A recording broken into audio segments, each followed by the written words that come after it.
Good morning, everybody. Today is Thursday, June 16th, 2022. I am your host, Tom Kaczynski. Welcome to Sunrise in Pineland. It's about 10 minutes after 6 a.m. here in the United States East Coast. Coming to you from the great state of Maine, deep in the Pineland woods. Glad to see you all. Lord's blessing be upon you this day. Just want to thank everyone who supports the program. Getting a lot of really great feedback on the book, Surviving the Fall of America. It's not like I don't know what I'm talking about. I usually warn you guys about things, so go check it out for yourself. It's a blessing to have, and you'll want to have it in hard copy. Just trust me. Don't know how long you would trust all the digital things, because we live in a weird world these days. But we keep going because we get support from you, the Venmo CVC PRV, P.O. Box 343, Eagle Lake, Maine 04739. And please join our Telegram group, t.me/Atlantic Homeland. So we'll be happy to have you in there. I hope you're all doing well this morning, and let's get into it. So I wanted to start off today's program with a little bit of a story. I did hope to do a live show yesterday. It didn't happen because I had a little incident, and the incident wasn't terrible, but some of you will have watched the video where we had the new little portable washer, and so I was using it for the first time hardcore in the bathtub, and it stopped working, or rather it wouldn't drain. And I read that you can run the wash cycle at the same time as you run the spin cycle, and I thought mistakenly that you could then use the drain cycle, but the way they have it, and I don't want to get into the technical nature of what's in there, but basically it's a bit like how the toilet handle pulls to the lever.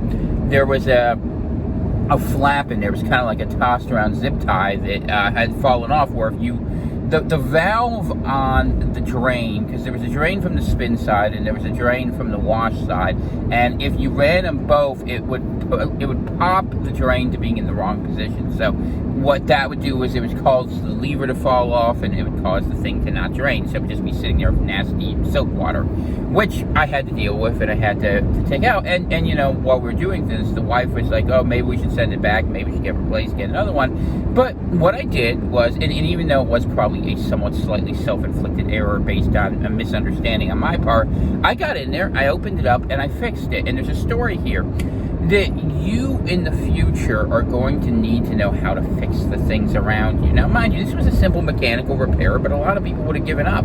Same like I had a simple mechanical repair last year of a generator or a space heater. And mind you, space heaters are hard to repair. And I will say, if you want to have one skill set that would actually be really, really useful, if you learn a little bit about dealing with soldering electricity and all that, it's not something I really know. I kind of know more about it than how to do it. I mean, you would not be foolishly investing in a skill set that will make you very popular with people around you.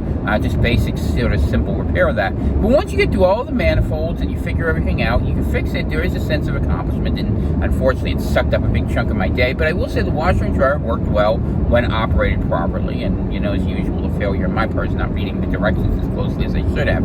I probably should have known this and not made that mistake.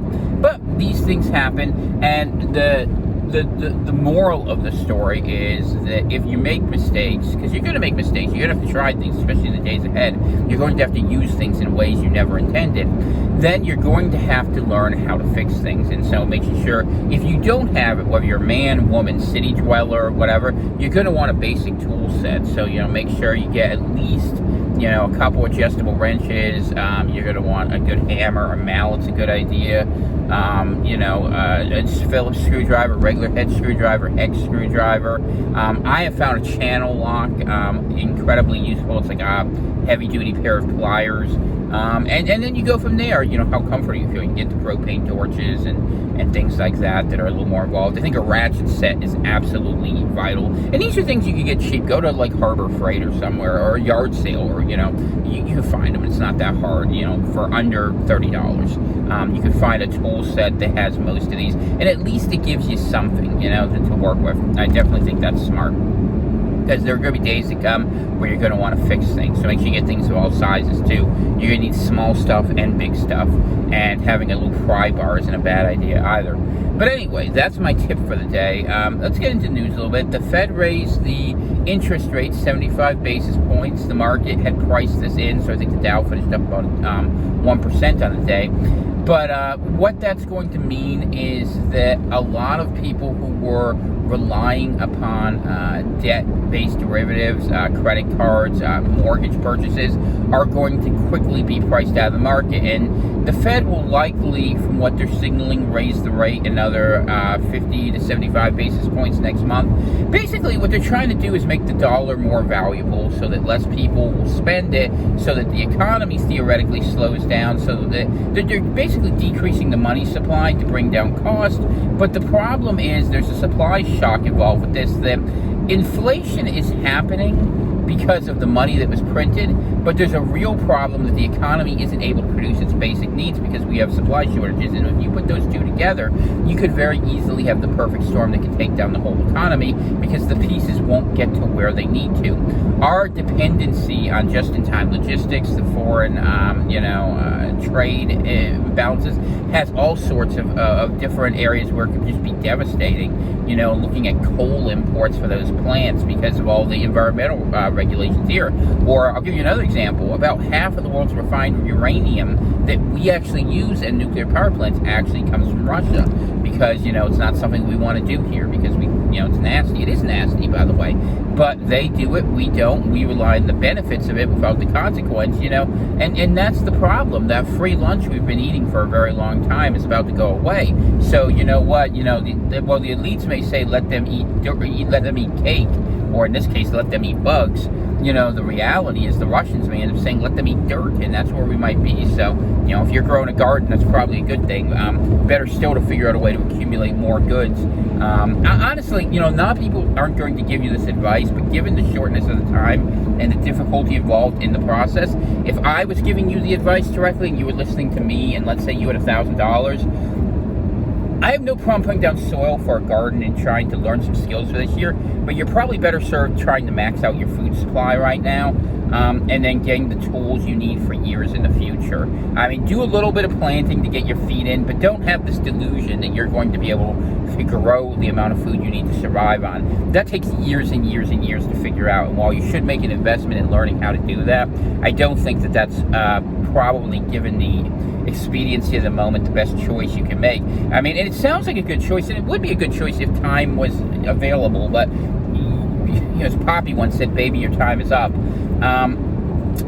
So think about that differently. All right, so let's talk about one thing I wanted to talk about, and it's kind of dour, but I'm going to do it, is, so I was watching, the wife, when she, late at night, she's passing out, she likes to watch Top Gear, the old show with Jeremy Clarkson and James May and Richard Hammond. It's an auto review show. It's funny. If you have a certain sense of humor, and we kind of get English humor a little bit, but we were watching it, and they did a show. They have an Amazon show now called The Grand Tour, and they did one on Detroit, and it was talking about how much Detroit had fallen. And I just, my friend Ben was up here, and we had a long conversation about Michigan and how far things have fallen apart.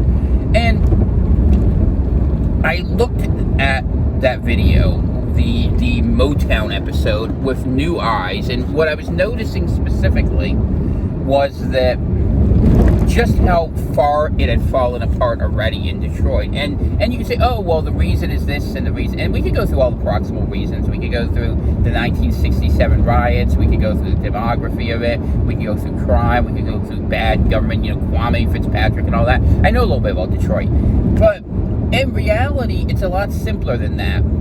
It's that there were problems that happened that we didn't fix, right?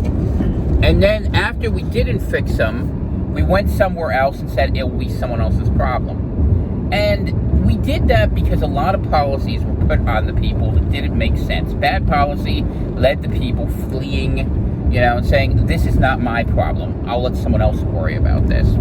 And it started with the cities. The cities, we think, and look, I'm not a city guy. I've never been a city guy. But civilization is based in cities because you have a lot of people, and to meet other needs and to accomplish things, you need that degree of specificity. I think it's dangerous to do that, and I actually spend a lot of time thinking of alternate models. But most civilizations, people don't talk about the great life of Skowhegan, Maine, or Prescott, Arizona, or pick, whatever town, Newcastle, Pennsylvania, different little small towns we know over the years, or Rutland, Vermont. What ends up happening is it's the cities, and cities either grow or they become corrupt and they die, and the cities have been dying a very long time. The cities really, honestly, if you want my take on it, the cities have been dying since the 60s. The way that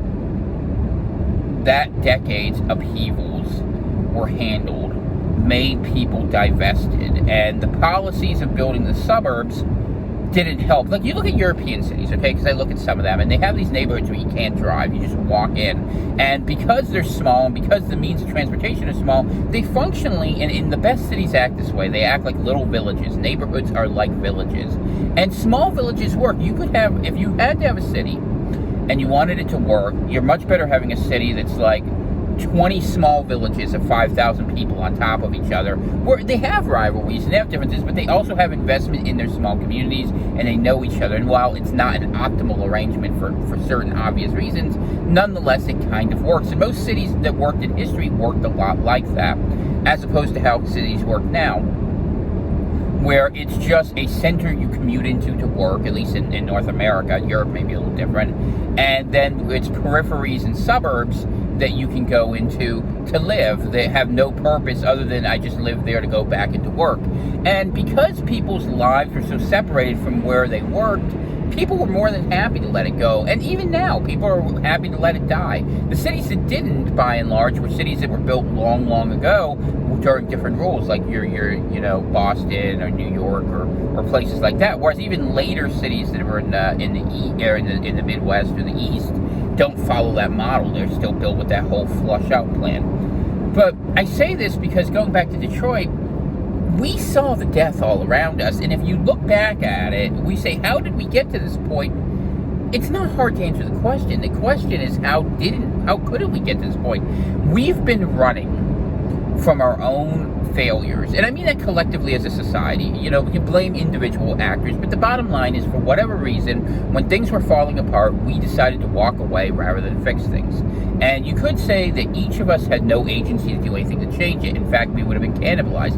In fact, I agree with that. I've written about it. But having a society that follows that principle is yet another example of the rot, and that we were never able to turn it around. There's plenty of blame to go around. Does it start at the top? Of course it does. Because the top of America and the top of the world has been busy robbing everyone else for so long that all they think about is power, and they don't think about the source of their own power. They assume the source of the power is control, and in a sense they're right. But what are they going to control? They're going to be kings of the ashes.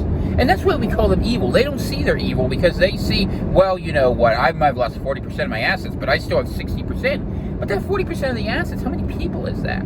How many people in America live in some hellhole of a burned out ghetto of a city? And I don't mean, it's not just like the inner city areas, by the way, how many of you have been in inner ring suburbs? You know what I'm talking about? Those areas that used to be nice blue collar working class homes, and now they're just abandoned bunch of strip malls with like petty crime and meth dealers. And every city has these, at least in the East. I don't know out West.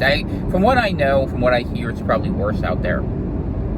But we just let that happen. We got further and further away, and the fences got higher. Or, the really wealthy people reclaimed the neighborhood and have their own little private security force in the city, so they can say, hey, we're still here, but it's broken. The contract is broken, and really with the cities breaking, and those masses of people just being stuck, listening to demagogues. And, to what extent do you blame them for voting for it? Well, who knows? Do you believe in elections? But you don't have an honest media either because, the money controlled that. They always said, oh, well, you can put these ideas out or not.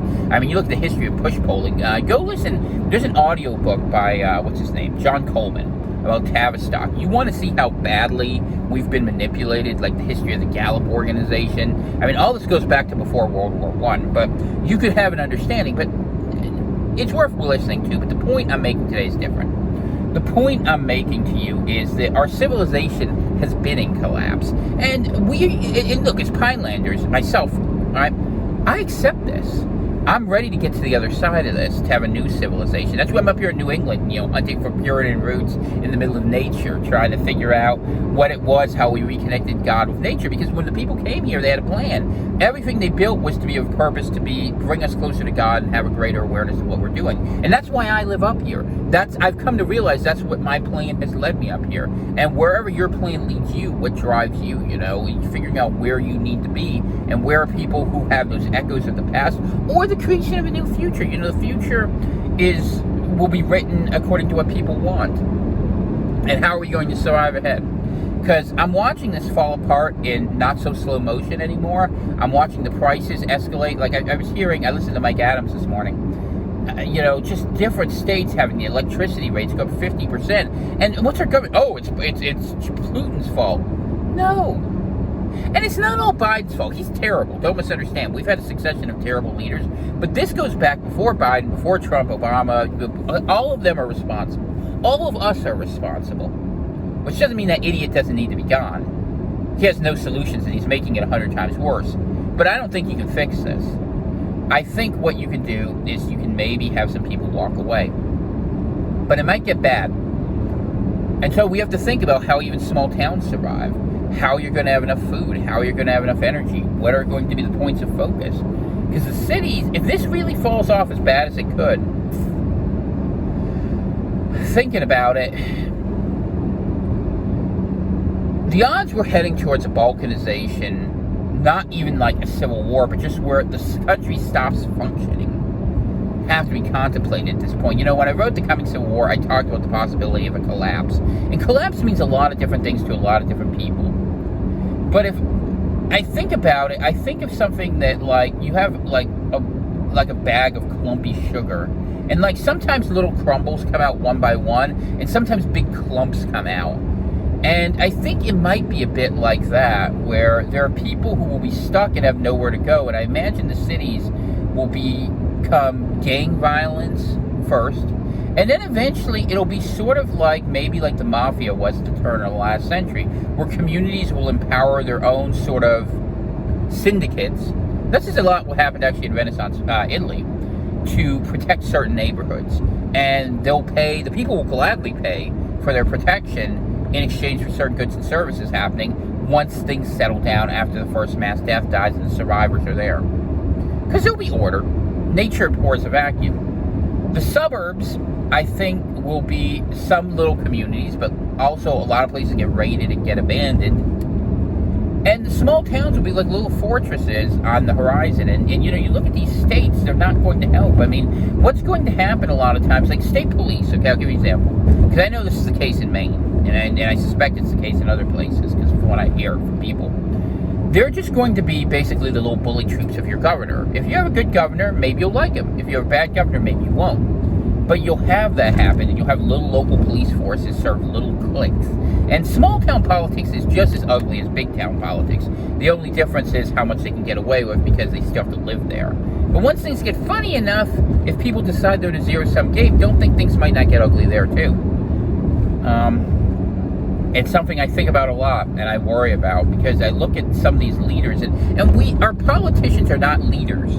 They're designed for a time of civilization, at best to be policy wonks, and at worst just to be grifters. And you're going to need, I hate to say it, almost like barbarian type chieftains for the days ahead. People who are willing to assume power, all right? They're going to be authoritarian, so they're going to be overwhelmingly male. And they're going to say, these are the problems, this is how we solve them, here's how you help. It will be much more like a military-type organization, because the thing about collectivism, and this is one of the challenges for people who are homesteaders or preppers or used to being individuals, and why you need friends, is that if you're just one against the many, it's very hard to survive. And you will be targeted, you will be ostracized, and if you're the one with food and no one else has them, unless you have total seclusion, and some of you do, you better have a plan for the people around you, and try to have as many of them in the plan as you can, or enough, let's say, if you want to be really, really technical, and you can interpret that how you will, if this shakes out in the worst type scenarios. because I think it will be very challenging for an individual just to go it alone. And I think that you're going to want collectives for security. You're going to need a better definition of who is in the group and who isn't in the group. And the expectation is everyone has to bring something to the table. Money isn't going to be it before too much longer. You can see how the ability to purchase is going away because the goods just aren't there. And as the goods aren't there, what will happen is that money will be thrown after the last goods, and then it will be gone. And what will be left? Our basics, foodstuffs and all that, maybe.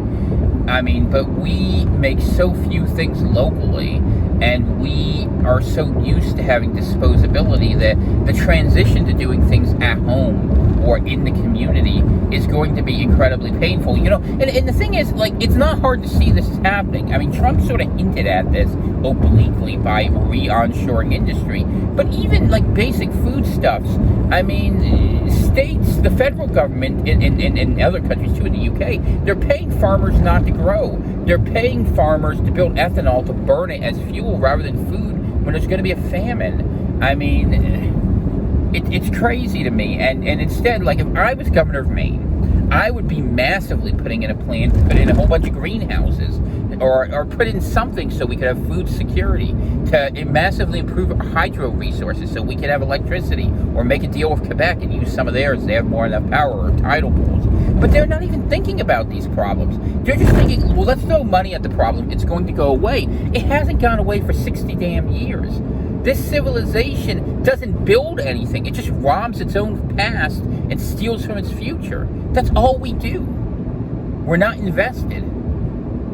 We think a machine will save us. We invest in AI, and we invest in toys so we don't have to feel the consequences of our own failures. It's terrible. It's cynical. It's disgusting. It's America. And the West. And the East. You know what? Let me tell you something. It's the East, too, because they go around. Godless communism isn't an answer. Traditionalism without content, that isn't an answer. Truth is the answer. Christ is the answer. The Lord is the way. God knows He'll have to lead us out of this. And this may be the end of it. Whether we go into a massive dark age or whether we go straight into the apocalypse, I don't know. I really don't. I'm prepared for either. Get your spirit right. Get your soul right. Connect with the Lord. Read the Bible. Watch the sermons on Sunday if you need help. Or send a message. I always make time for that. It's important enough. You got to make time for that. But I just watch what's happening with civilization, and I'm just thinking this is going to fall off fast, and we're not getting through this winter intact. I'm gonna say it. I don't like to make predictions. I'm going to make that prediction. We're not getting through this winter intact. So start having the things on hand that you're going to want, not just a year from now, but 10 years from now. And your first priority is to get enough stuff to get you over the gap. Figure the gap is somewhere between 6 months to 2 years. I don't know what the exact amount is. Anyone who tells you otherwise is guessing. And then figure out how to have the stuff so that as you're in wherever you're in, you can survive on the other side of it. If you're moving, now's the time. You're running out of time. And if you have cash, if you're cash heavy and you want to try to get a real deal on some property, your window probably closes in September. And you're going to need some time to finish that off, so you need to be looking now, planning now. Get to a small place. And I'm telling you, don't overlook the importance of water. The West is going to have a real problem with that. I'm just telling you. And if you do those things, you got a shot. And if you don't, if you're stuck where you are, and I know some people are, family, friends, whatever, make your peace with it. Know why you're doing it. Get close to those people. And the one amplifier you have, if you make the choice to stay where you are because the people you love are there, figure out how to help one another. Because even if you go down, at least you'll have recovered some meaning. And I think that's such an important point. The days where we can just be happy-go-lucky individuals are over. If you were a bunker builder, you needed to be paranoid earlier. Sorry. That's just how it is. But we're not bunker builders. We're community builders. We have to be that. And I know it's hard. That's why I try to do this Pineland thing, because in theory I can talk to more people locally, but that has its dangers too. Be good if we could build more communities of intent, But the thing that should give you some encouragement is every one of us come from a genetic stock that at some point had to leave somewhere and managed to make it work despite difficult odds, or let's call them unfavorable. Some were more difficult than others, right? But I just want to say in closing that I'm not looking at the details as tightly as I might for one big reason. I want you to see the big picture and not get caught up in false data points in hope that this is going to somehow be fixed. The line is clear. The fall is coming. When it does, I just want to make sure you aren't more exposed than you have to be. Now, what's going to be the next big points? Who knows? We may get a decision on the Supreme Court stuff today that will lead to more urban violence. And I will tell you, at some point, it will not be surprising if the leaders listen to the mob. You might want to look a little bit at what happened in the French Revolution or the Bolshevik Revolution if you're a reader. If you want the Cliff Notes version, the short version is the mob said kill everyone. And basically the leaders who stayed on top for the short time they did were the ones who fed them fresh meat. The mob has a certain anger. Gustave Le Bon, The Crowd. Read it. You'll learn some things. In the meantime, you need to be doing what I'm doing. The reason I'm not with you is not because I don't want to be, believe me. I'd much rather be writing a book. I'd much rather be talking on here. I'm prepping. I'm growing. I'm getting stuff ready at our home. You need to be doing the exact same thing. You need to make sure that's a priority every day. And if you're somebody who's working, hey, yeah, I get it. Get as much money as you can and convert it into resources, because a dollar buys less every single day. And I don't think... there's no foundation on which to turn this around. You know, when they had the 20s, everyone could still grow food. That's how they didn't starve. In the 70s, America was still a wealthy industrial country, and we sold most of that off. What are we going to stand on now? We need something new. You know what I stand on? I stand on the rock. The rock on which everything else is built. That's the Lord Jesus Christ. I recommend you guys do the same. God bless. Heavenly Father, just pray you look out for everyone in our audience here and help lead them to where you want them to be in these dangerous times. In Jesus' mighty name, amen. I'm Tom Kaczynski. I'll be back with you guys. At least I'll be able to do the morning shows until I get done. God willing, I'll get done with this by the weekend, and I'll be much more available. Let's hope that happens. But I got a lot of work to do today. So say a little prayer for me and Dana, too. All right. Love you guys. Anyone who wants to support, go check out the books at Amazon. The Venmo, CVC, PRV, P.O. Box 343, Eagle Lake, Maine, 04739, and Pinelander out.